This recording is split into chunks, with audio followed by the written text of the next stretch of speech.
Charlie, put the knife down! Okay, yeah. If I can't have you, nobody can! If I can't have you, nobody can! Every once in a while, a show comes along and hits that perfect cultural moment in such a way that every actor in town fights to be a part of it. I've got the part. Son of a... In the 60s, being a villain on the live-action Batman TV series was like the in thing to do. And then we shall see if my exceptional logistics are correct. In the late 70s and early 80s, it was The Muppet Show. 15 seconds till curtain, Mr. Martin. Thank you, Scooter. I'm almost ready. Then in the 90s, the it show for actors was the campy, pulpy horror anthology series Tales from the Crypt. The others are good, but this one, we're talking a real bleeding man type. He's a regular gory Cooper, a Robert Deadford. In the book Tales from the Crypt, The Official Archives, author Digby Deal mentions how the show's producers, among them Richard Donner and Robert Zemeckis, quote, had planned to call in some old markers and ask some well-known friends to appear, and they quickly discovered that coaxing and cajoling were unnecessary. Stars and directors were calling them and asking for a chance to do a segment. It became a mark of prestige to do a Tales from the Crypt. You know, it's Tales from the Crypt, and they kind of walk with pride around here because they're Tales from the Crypt. So they do blood and sex and violence in their half hours, and they really like that. It was high time I did something completely silly. You were like an invited guest in this wild party, basically is what it was. Maybe it was because some of them had a tinge of nostalgia from reading the original comic books. I remember being very excited just last year, finding out that Tales from the Crypt was coming on the air, because it touched something very primal and something that went back to my youth.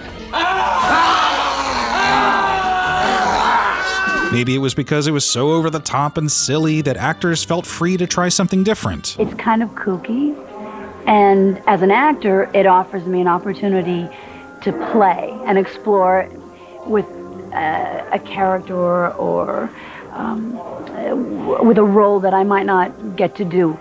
I love the opportunity to play against my character on the stage. Morty's like me. He's real. He's flesh and blood. In fact, Morty is my brother!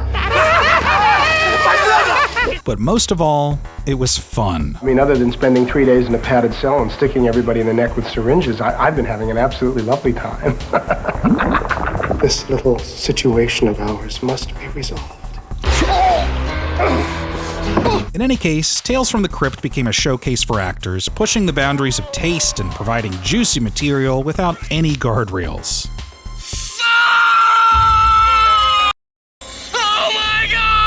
This isn't some top 10 list of, gabagoo, 10 actors you didn't know were in blah blah blah blah blah. This is more of a loose exploration of the wide cast of actors and their performances, some behind-the-scenes anecdotes, and some other fun stuff that just stood out to me as I rewatched the series. So let's take a look at the acting playground of Tales from the Crypt. Don't worry. What is going on over there? It's showtime! And if you want to help support this channel, you can go to patreon.com/thebackfocus. And we also have some Amazon affiliate links in the description, so any movie or book, physical media, anything you see in this video, we will list the links below. If you want to purchase them, you can click through there, and that'll also help support the channel.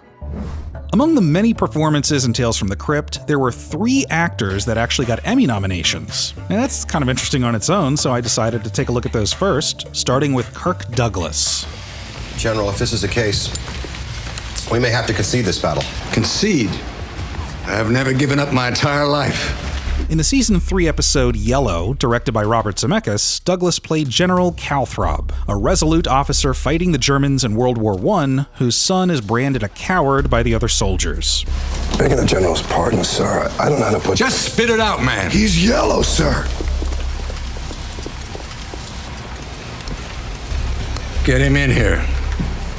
After his son gets caught abandoning his men, his own father, unmoved, sentences him to death. Penalty for this crime is death by firing squad.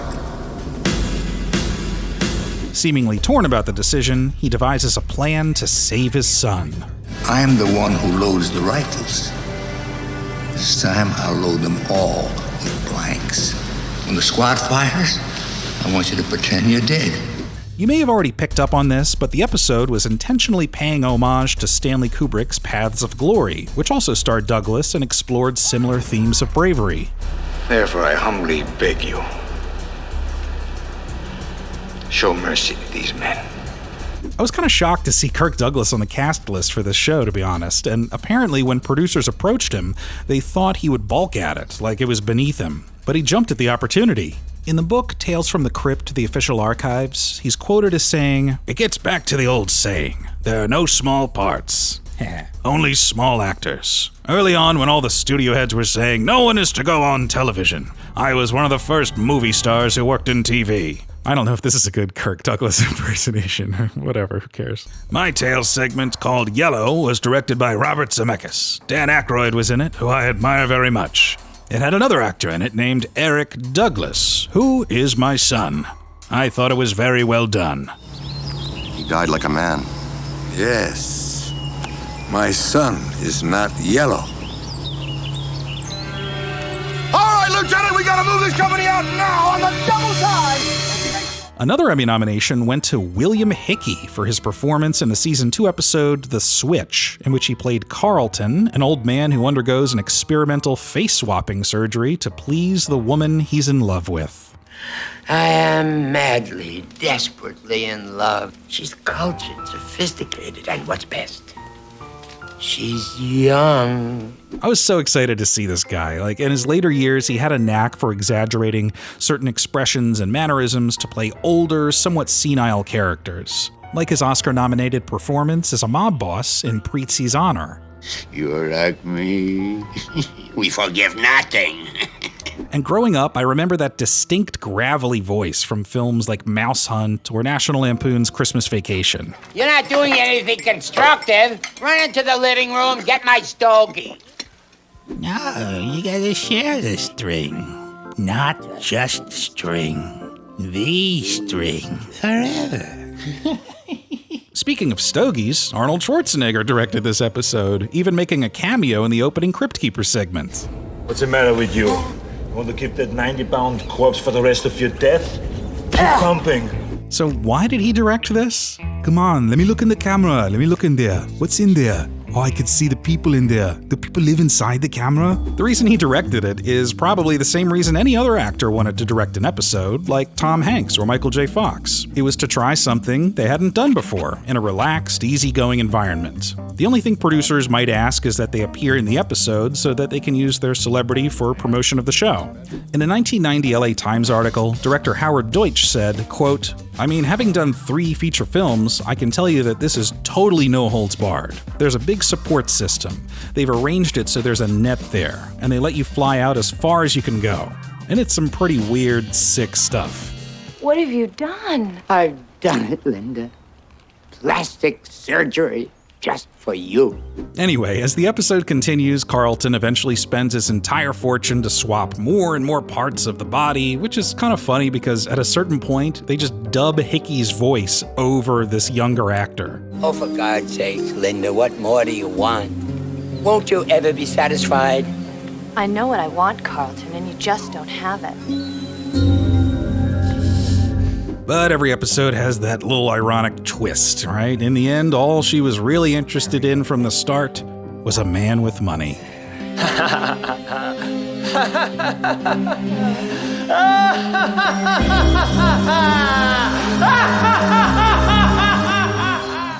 But we need to have a serious conversation about Tim Curry. Can I help you? You must be Mrs. Humphrey. There's nobody here by that name. Yes, behind all those heavy prosthetics and makeup, that is Tim Curry playing Ma, the latest naive Mark of Judd, a con man posing as a salesman in the episode Death of Some Salesmen. I do have a lovely brochure that I'd like to... I'm sorry. I don't want Pa to miss this. Pa! Hold your horses, Ma. Right in the middle of digging. And this is also Tim Curry, playing his own husband. Ain't that the truth? And when the product comes... Shut it, Ma. The young man don't give a damn what you think. Let him get down to business. But Ma and Pa don't really like salesmen. I'm afraid you ain't going anywhere. Judd becomes the latest in a long series of abducted salesmen, and he figures the only way to get out of the situation is to seduce their daughter, Winona, also played by Tim Curry. Oh, you are so beautiful. The last thing I am is beautiful. Curry's performance as Winona is just the icing on the cake in this buck wild episode. Like, they just purposely made him as repulsive as possible. What is that perfume you're wearing? Not wearing any. I ain't washed in a couple of weeks. And when the moment comes for them to consummate their love, the face Curry makes as he lowers himself onto Ed Begley Jr.'s... I've never seen anything like this.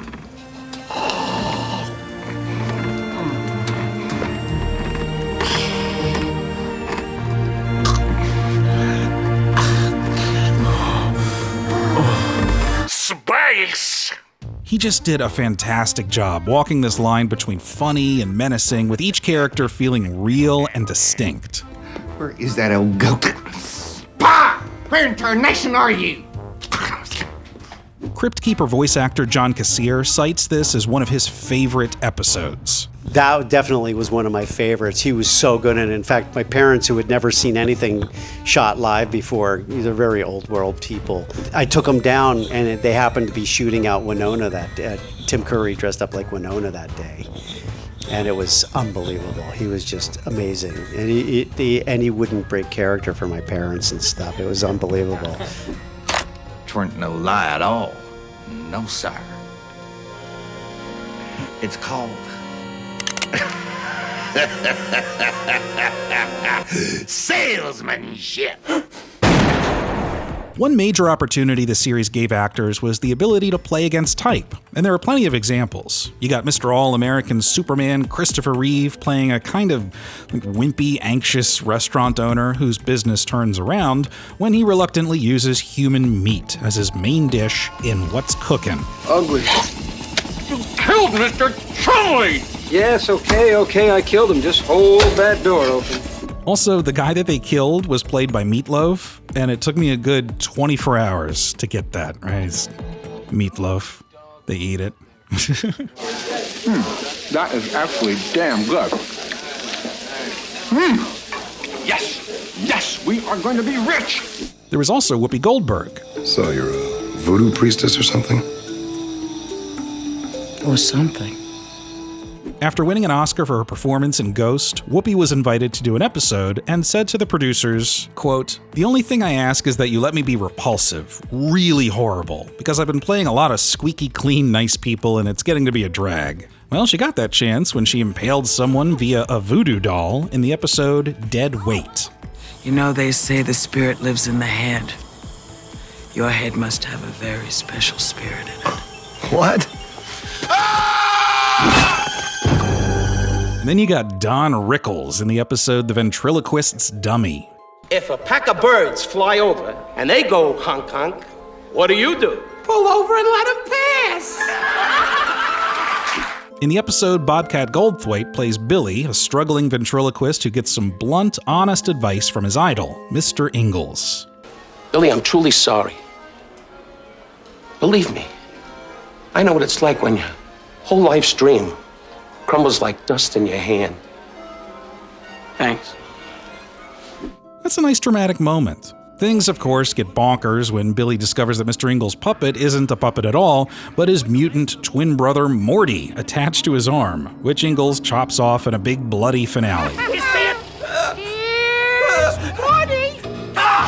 Yeah, that was a wonderful one. I mean, that was Don Rickles. Well, the whole idea was that I was trying to get rid of the dummy, and so I got an axe and I started to chop and chop and chop, and Donna says, more, give me more, and I was banging and banging.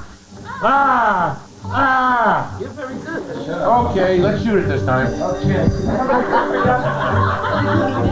As ridiculous and campy as it is, Rickles was proud to show more dramatic and menacing shades of himself. According to producer William Teitler, quote, "Rickles was a revelation. We all knew his public persona, but in this show, he revealed what a great actor he is. He had to do some crazy stuff." I'm sorry, guys. You're a nice kid, but I gotta chop you. I gotta cut you into steaming little pieces. In real life, Bobcat, like any comedian in his generation, looked up to Rickles and remembers the experience fondly. I remember him and I just sitting in like pools of blood. So we just sat there, it's soaking through our pants, our underwear, just sitting in cold blood with Don Rickles, and he'd be really sweet. He'd be like going, "You're like me, kid," you know, and I go, "Oh," you know, I get all choked up. Although apparently Rickles refused to curse. And he asked him to curse, and Don Rickles wouldn't curse. He was like, and I go, "Wait a second." You'll do jokes about someone's race, but you won't curse? It was really funny. This is odd in itself, considering that Tales from the Crypt was a show that seemed to find every excuse it could to just shove curse words in there. Because after all, this wasn't TV, it was HBO. All right, you little I'm gonna park you in the cheap seats. One actor that they got to play against type kind of bewildered me, and that was Ben Stein, who besides being a lawyer, teacher, and a speechwriter for Nixon, had a long run in the 80s and 90s as a supporting actor known for his monotonous, deadpan delivery. Bueller. His character in the episode Doctor of Horror is supposed to be this hard-ass boss of two lazy morgue security guards. Count on us, sir. No, I can't. You're useless, low-life shitheads. If there's so much as a coffin handle missing in the morning, you are fired. I can't tell if it was supposed to be a joke. Like, as an example, right, as bad as the film's Son of the Mask is, this joke is more, it just makes more sense. This is a fake! Yes, but it's a good fake. Ow. Like, that's way more clear. Like Clear Eyes. It removes redness and has an ingredient to moisturize. Wow. But I don't know, something about it just doesn't work either way. Drunk. You're drunk and I'm going to lose a 40-year business because of it. You're fired.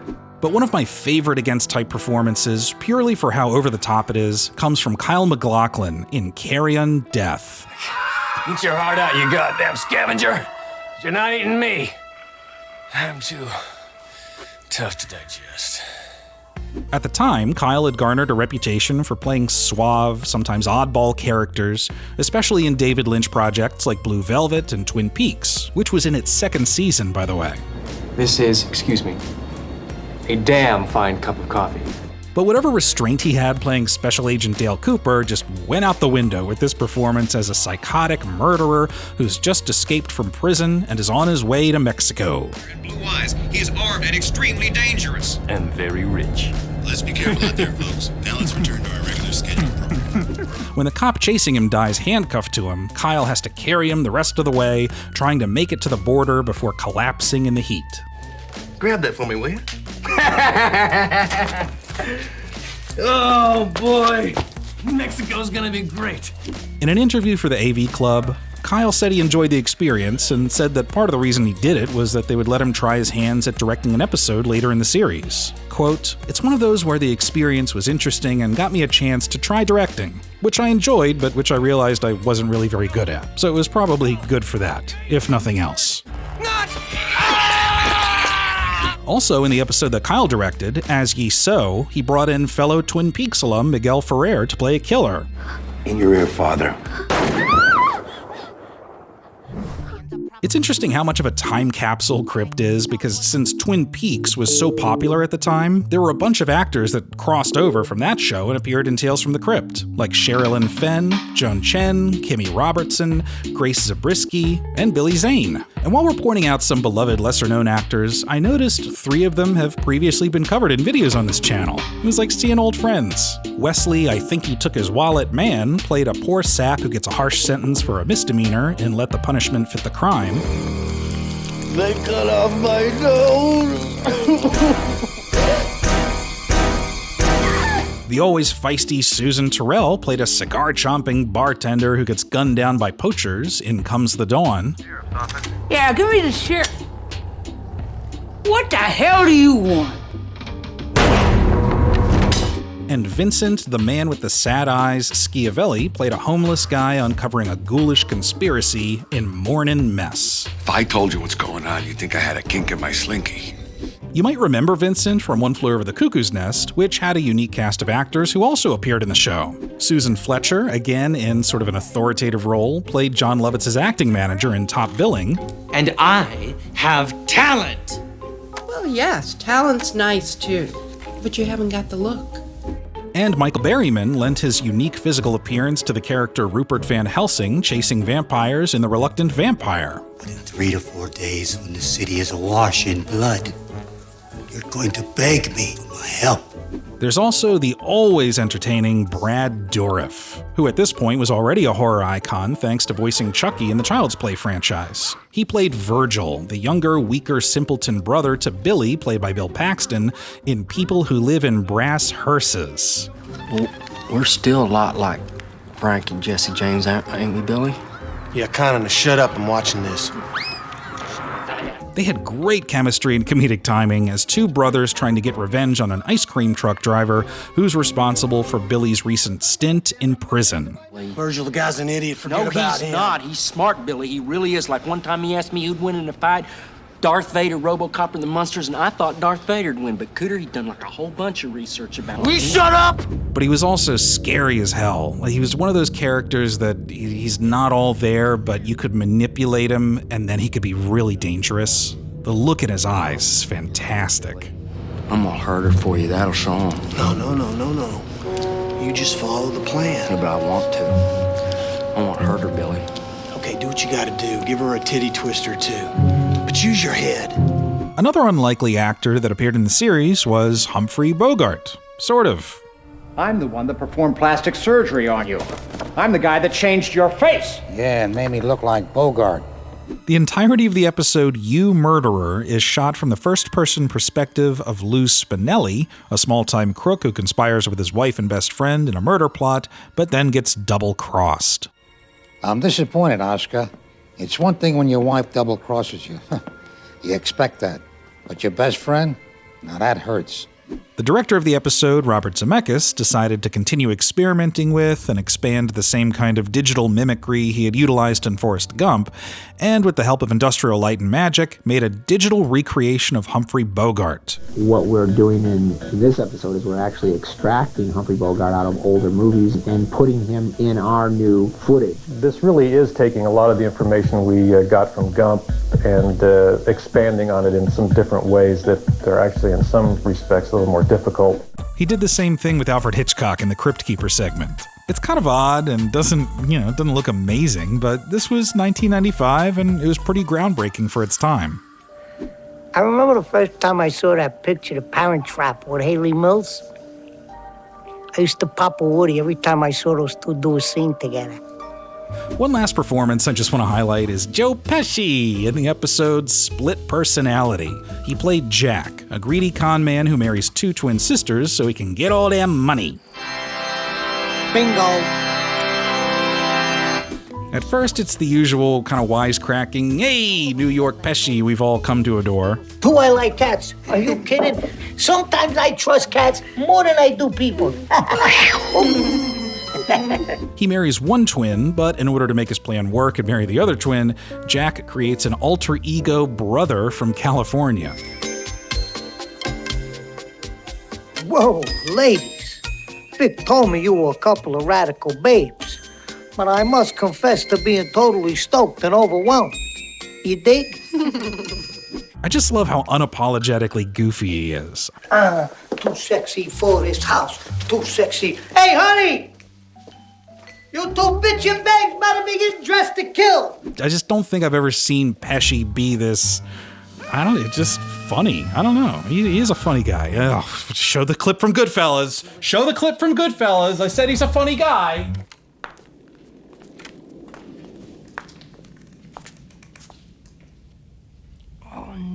I didn't want to show the clip from Goodfellas. It's too easy. It's too easy of a joke. God damn it. I'm funny how? I mean, funny like I'm a clown. I amuse you. I make you laugh. I'm here to fucking amuse you. Anyway, I know these are one-off characters, but this one, I was sad to see him go. I didn't need that. Come on. Hey, get out of here with that.